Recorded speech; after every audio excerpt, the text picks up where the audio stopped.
To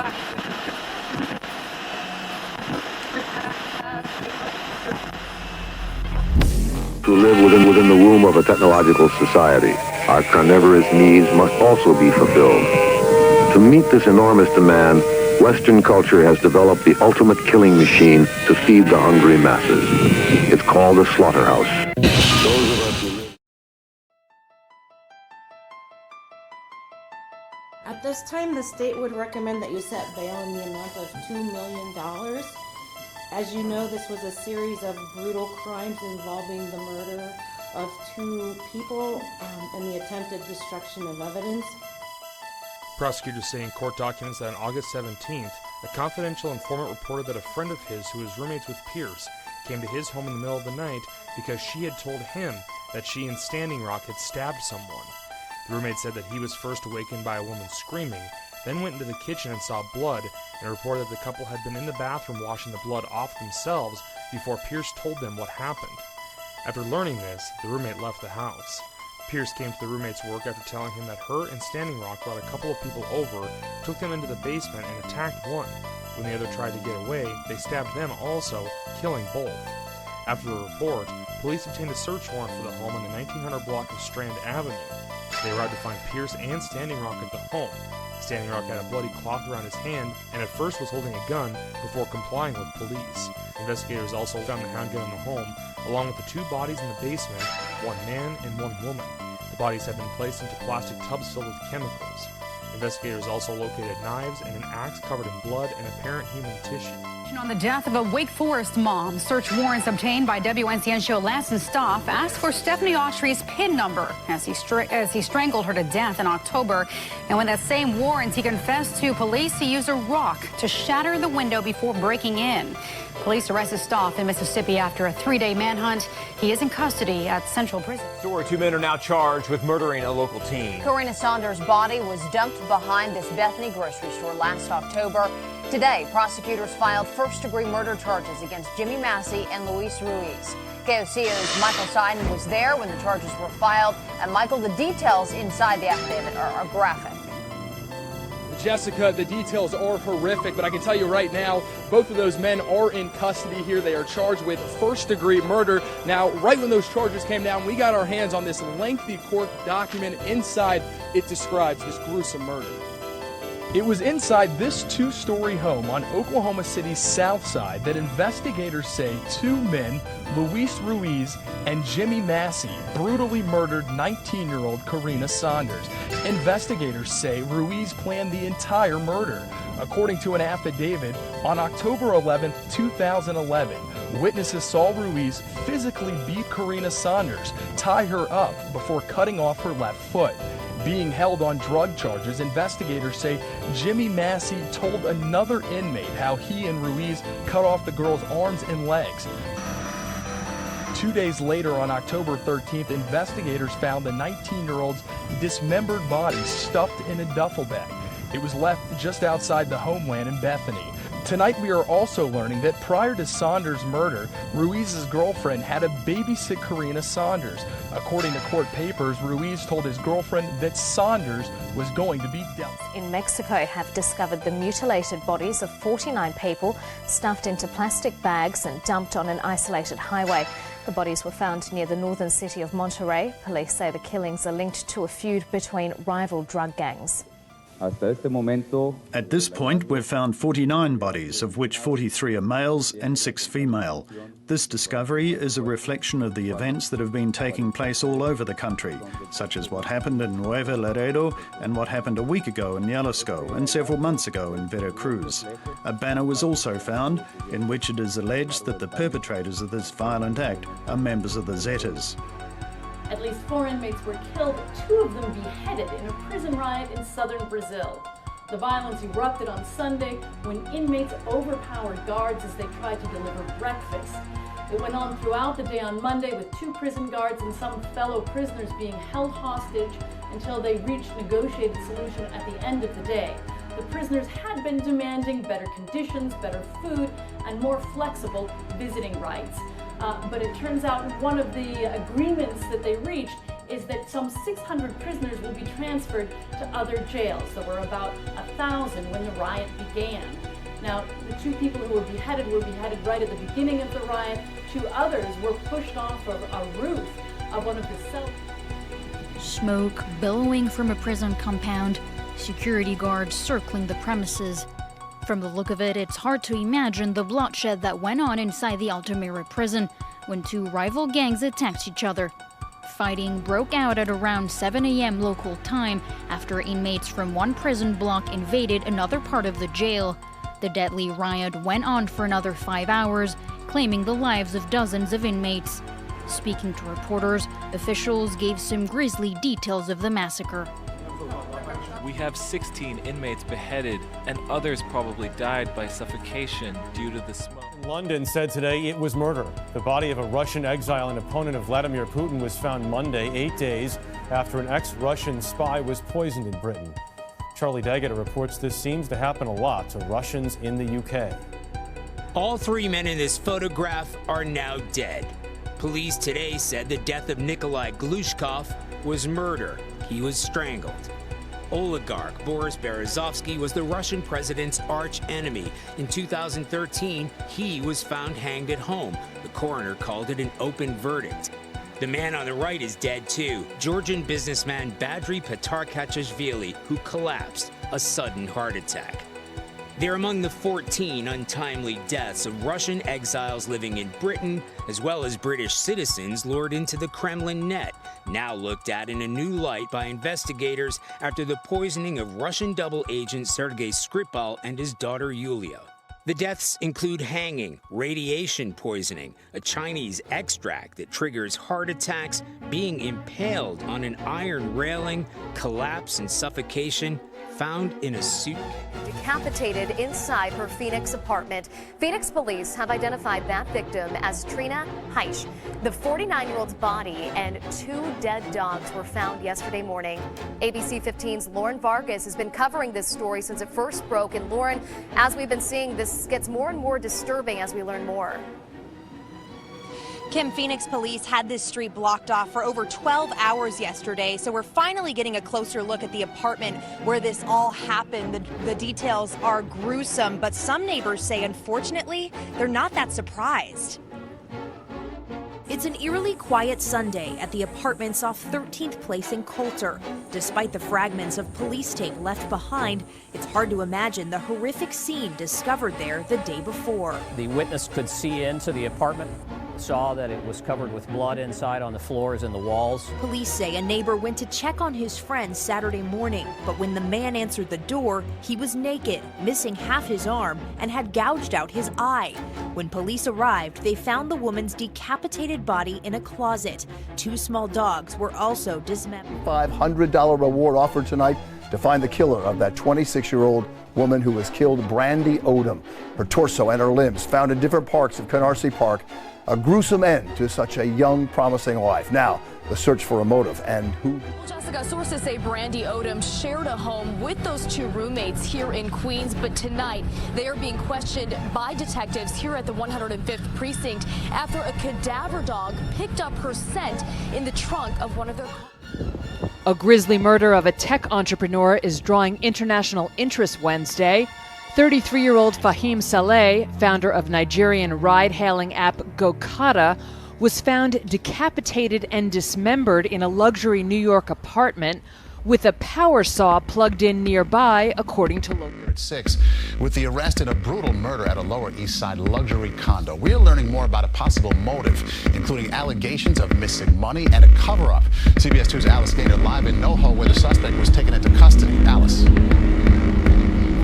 Maurice, that suspect was arrested this morning in the lobby of 172 Crosby Street here. It's an apartment building, but police say the suspect doesn't live here.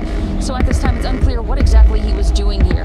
The 21-year-old was identified as the personal assistant of the victim, and police believe he was stealing from his boss. 21-year-old Tyrese Haspel was led out of the 7th Precinct early this evening. Tyrese, why'd you have to chop him up? Video this morning shows members of the New York-New Jersey Regional Fugitive Task Force descend upon 172 Crosby Street just before 9 a.m. to arrest Haspel. He was very calm. They just walked him around the corner, put him in the car. The 21-year-old is now charged with murder. On Tuesday afternoon, 33-year-old Fahim Saleh's cousin went to his luxury condo at 265 East Houston Street after she hadn't heard from him. Cousin discovered his dismembered body in the living room of his apartment with his head, arms, and legs amputated. An electric saw was near the remains. One day before, on Monday, police say Haspel, dressed in a black suit, face covered, got in the building elevator with Saleh and is seen on camera assaulting him with a taser once they reach Saleh's apartment. The medical examiner says he was stabbed in the torso and neck. Police sources say they have video of Saleh's cousin arriving at the apartment Tuesday, the same time as the alleged killer was leaving. They suspect the disposal of the body was interrupted by her arrival, possibly the bell ringing from the lobby. Haspel, they say, worked for Saleh. Mr. Haspel was Mr. Saleh's executive assistant and handled his finances and personal matters. It is also believed that he owed the victim a significant amount of money. Police sources say the suspect promised to pay back the victim as much as $100,000, but believe he killed him instead of repaying the debt.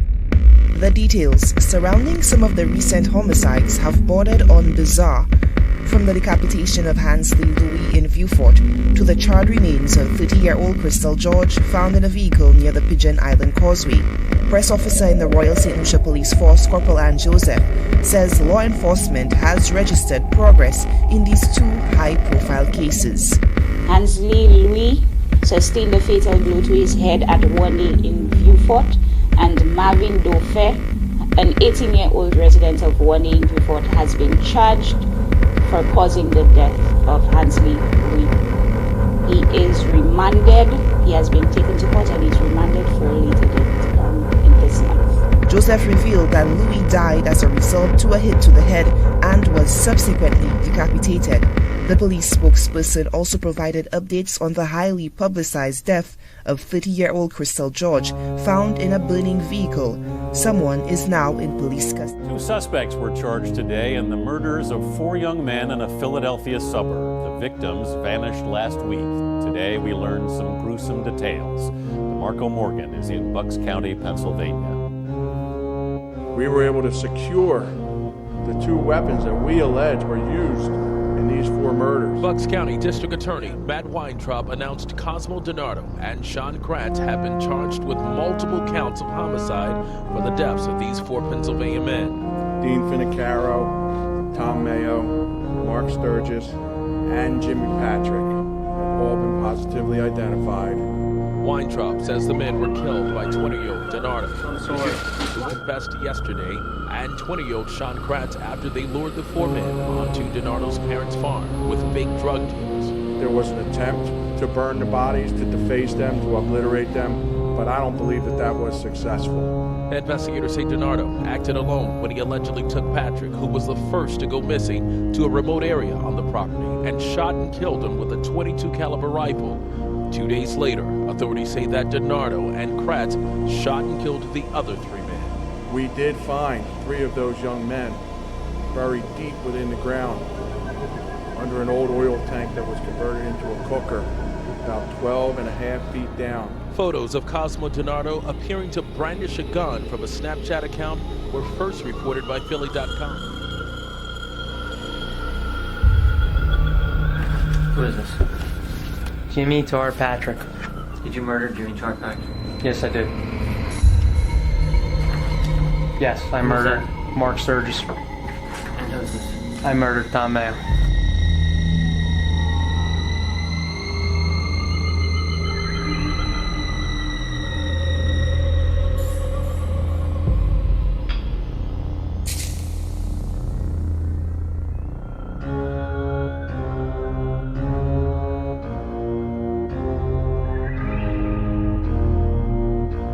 You guys are digging right here. Yep. There's 3 bodies there. Okay.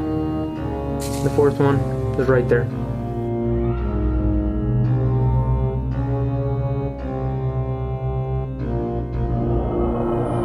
You were selling drugs, right? I was middlemaning deals with drugs.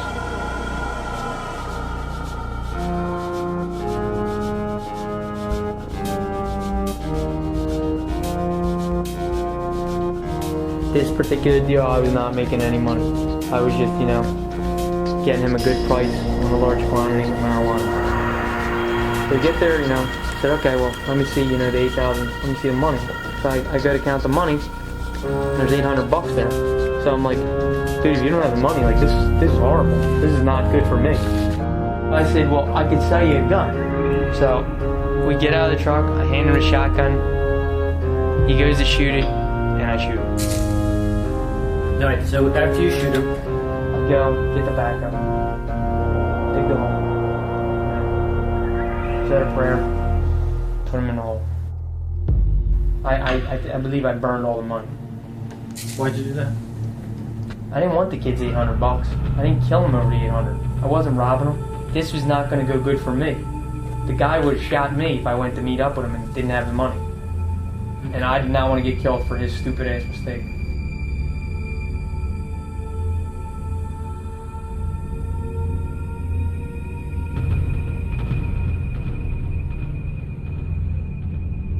So I go to meet up with Dean. Why are you going to meet up with Dean? A drug deal.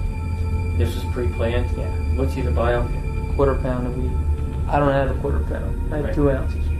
So we picked Dean up. Now this was a robbery.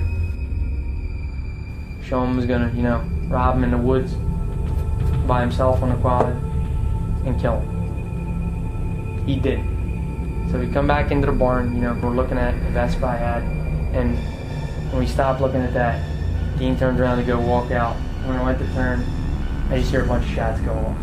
Dean goes down, face down, dead. Okay. I took the gun from Sean and I shoot Dean, you know, I think once or twice. I don't know how many times I shot. Why, was he not dead? No, he was dead. Okay. But I just to finish, you know, I just shot him. I'm not lying, he was dead. Okay. His head was split the hell open. His brain, you probably found it, half his brain was in the barn.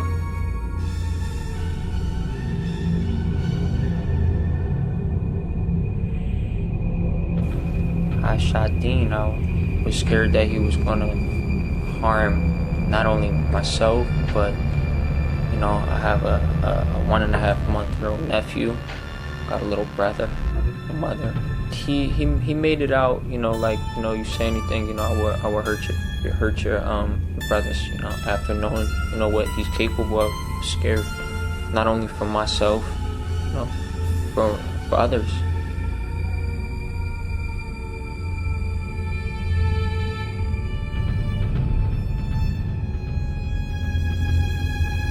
They could sense something's not right. So when they turn their backs on me, I shoot Tom in the back, drop him. Mark's like, what the? He was such a big kid, I loaded the gun on him. So he's paralyzed. He goes, I can't feel my legs, I can't feel my legs. I went and grabbed the machine, because he's screaming now. I mean, I'm surprised the neighbors didn't hear us. Why aren't you shooting him again? I'm out of bullets. He's screaming, going crazy. Sean's like, got his head in his hands. I grab tobacco. You know, he sees that coming, just shuts the fuck up, and I just run him over.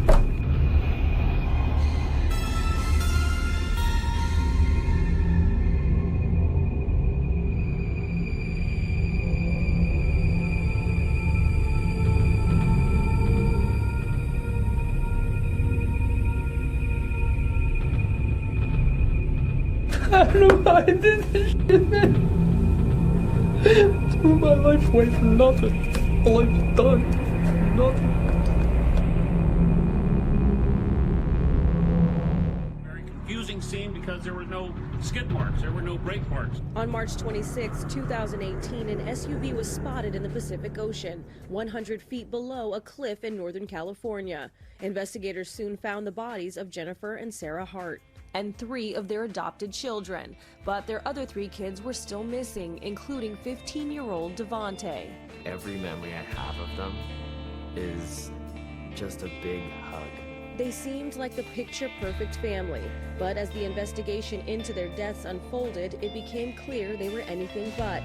Devontae once went to a neighbor for help. Devontae coming over here and telling us that, he's being starved to death and they're mean. Over the years, several of the kids said they were being abused. And in 2011, Sarah pleaded guilty to domestic. Horrific crash on a New Mexico highway. A Greyhound bus packed with passengers colliding with a tractor trailer. The NTSB now investigating, and this morning the death toll is climbing. At least 7 people killed, dozens injured. ABC's Marcy Gonzalez is in New Mexico with the very latest. Marcy, good morning. Rick, good morning. We're told 30 people are still hospitalized this morning. The most critically hurt airlifted to this hospital from that devastating scene. At least 7 people are dead and dozens more injured after this violent head-on. Details this morning about a deadly collision between a semi-truck and a Greyhound bus on a busy New Mexico highway. At least 7 people were killed when the truck crossed the median and slammed into the bus yesterday. More than 40 people were injured. The front of the bus was smashed open and the top of the trailer peeled off. The crash happened on Interstate 40 in western New Mexico. At least 9 bus passengers are hospitalized. Don Daler is at the crash scene in Thoreau, New Mexico, with firsthand accounts from survivors. Don, good morning. Good morning. This is where it happened. Now, authorities removed the wreckage just a short time ago, but you can still see a very large pile of debris behind me here. The bus was headed from St. Louis to Los Angeles. It left Albuquerque yesterday afternoon and had been on the road about 2 hours when police say a semi headed on I-40, which is right over there in the opposite direction, blew a tire, swerved across the median, and slammed head-on into the bus. There was one person hanging out the window. Oh, God. Debris from the wreckage littered this stretch of Interstate 40. The semi-trailer split open, the truck's cab upside down, and in the middle, the shredded shell of the Greyhound bus, its front end completely ripped off. Survivors and bystanders turned into first responders, climbing ladders with emergency crews to reach passengers still trapped inside. Chris Jones stopped to help with the rescue. It was non-stop. There wasn't enough ambulance to get everybody out. There's people that were stuck in the bus trying to get out, trying to get stuck inside there. It was horrifying. Like, I've never actually seen in my life a bus like a ripped open sardine can. Rachel Cunningham was on board the Greyhound bus. She said she was asleep when the crash happened and woke up to a gaping hole in the bus's passenger side. I was literally carrying these people with the paramedics and ambulances. My experience, what I've seen today, I mean, some stuff that I only thought I'd end up seeing on TV. This is the second deadly crash involving a bus and a semi-truck in New Mexico this summer. In July, 3 people were killed when a passenger bus rolled into oncoming traffic. Thursday's incident shut down part of Interstate 40 for nearly 8 hours. It's been a dangerous 24 hours on Arizona roads. In Pinal County, a Grisly crashed here. A driver and 4 horses found dead. 8 horses somehow ended up on State Route 77 today near Dudleyville, south of Winkleman.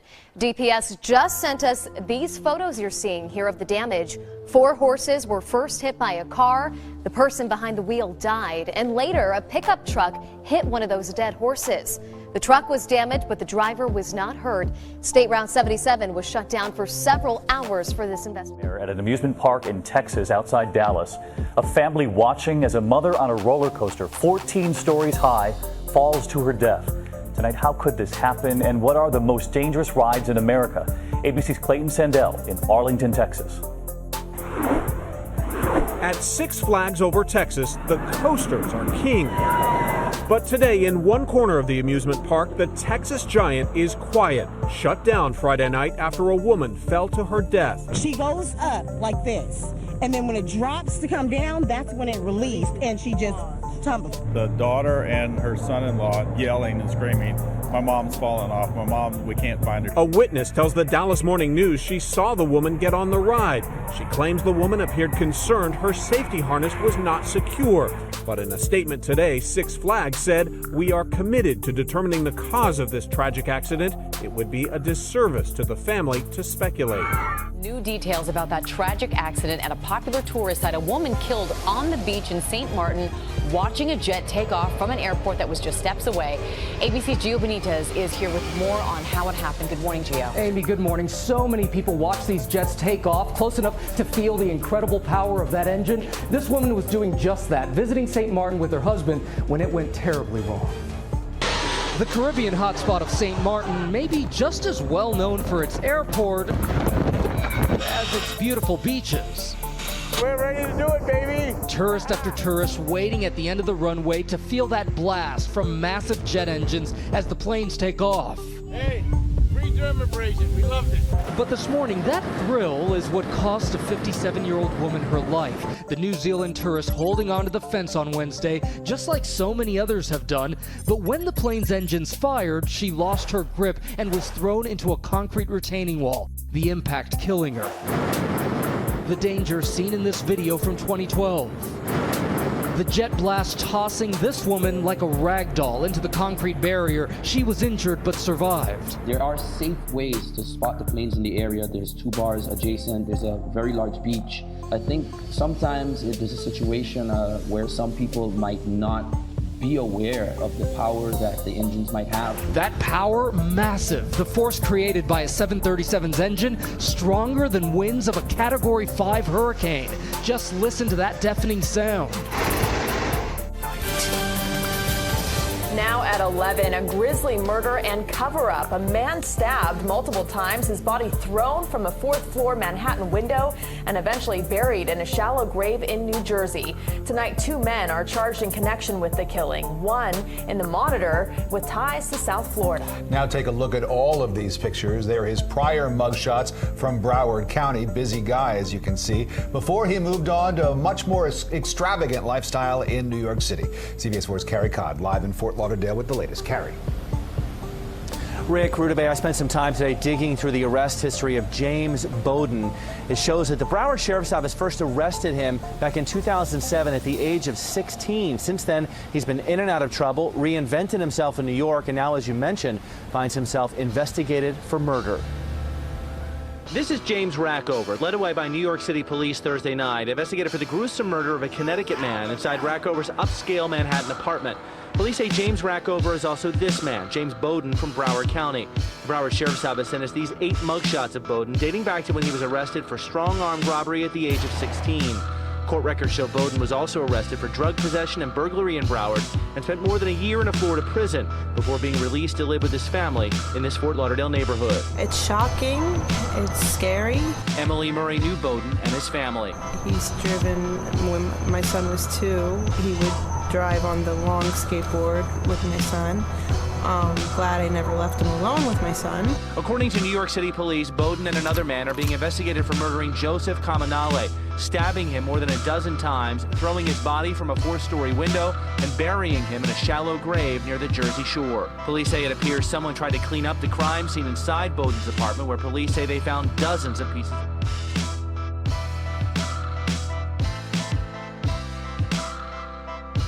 Mr. and Mrs. Johnson, you've been showing a photo of your son's face showing these injuries, and I would like to show that photo to our viewers with your permission. I know that it is graphic, that you have shown it before, and Mr. Johnson, you mentioned that you knew from the very beginning that something was wrong because of that photo that you saw. Would it be okay for me to show that photo to our viewers? Yes. Okay, so our viewers, please be warned that this is a very graphic photo, but important in this case. Now